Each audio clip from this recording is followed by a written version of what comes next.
No. Hi. Tracy. And this is everybody for whore. Siobhan. Right there. Hello. Whore. And me. Josh.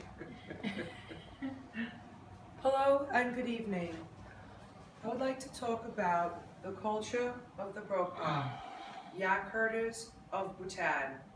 Bhutan, called Land of the Dragon, also referred to as Kingdom in the Clouds, ruled by the Dragon King, landlocked and slightly larger than our state, Maryland.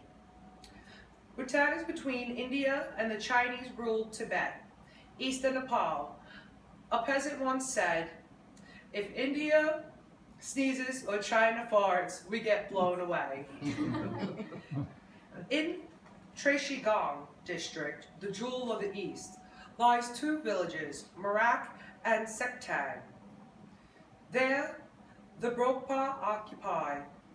It's 8 to 16,000 feet high. In the Himalayan mountains, with its high, snow-capped peaks, pine oaks and forests, grasslands that carpet the alpine hillsides, and its beautiful subtropical valleys. The Brokpa, who are semi-nomads, who shepherd their yaks up and down the mountains.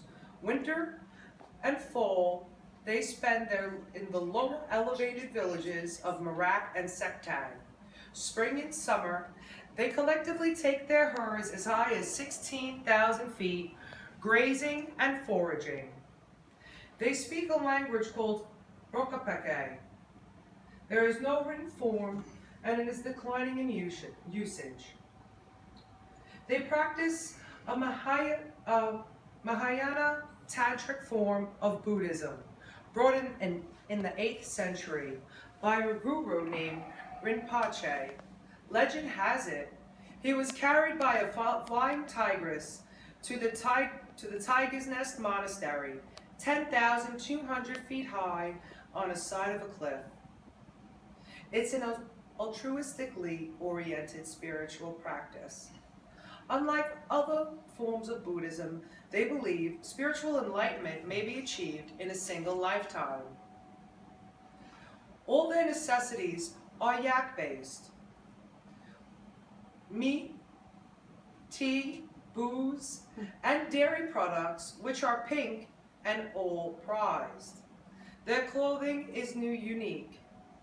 They use yak leather to make boots, yak wool to make trousers called pishos, wide wool belts called kadans, jackets called red shubas. They also make a waterproof hat of dark blue felt with drainage cords for heavy downpours called gashamas. They use yak hair to make their tents, also low rock houses with yak hair roofs. They use their yaks for draft power. Their family unit consists of one woman with multiple husbands, which is usually from brothers from a single family. Up to 4 generations live together.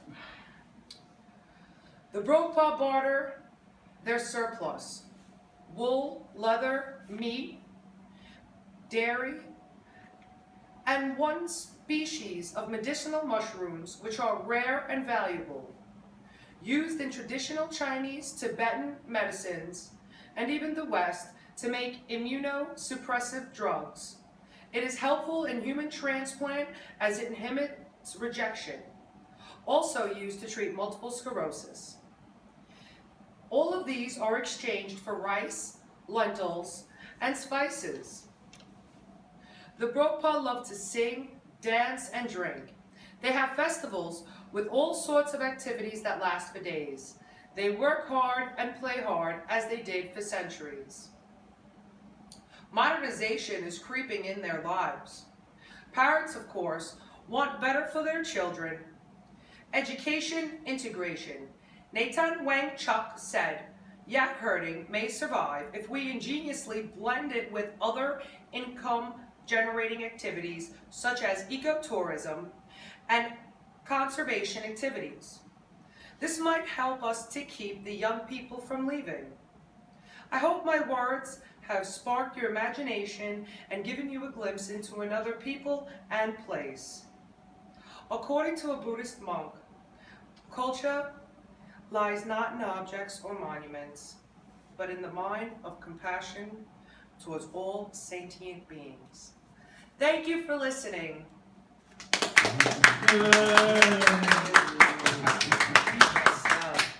Was very well spoken and very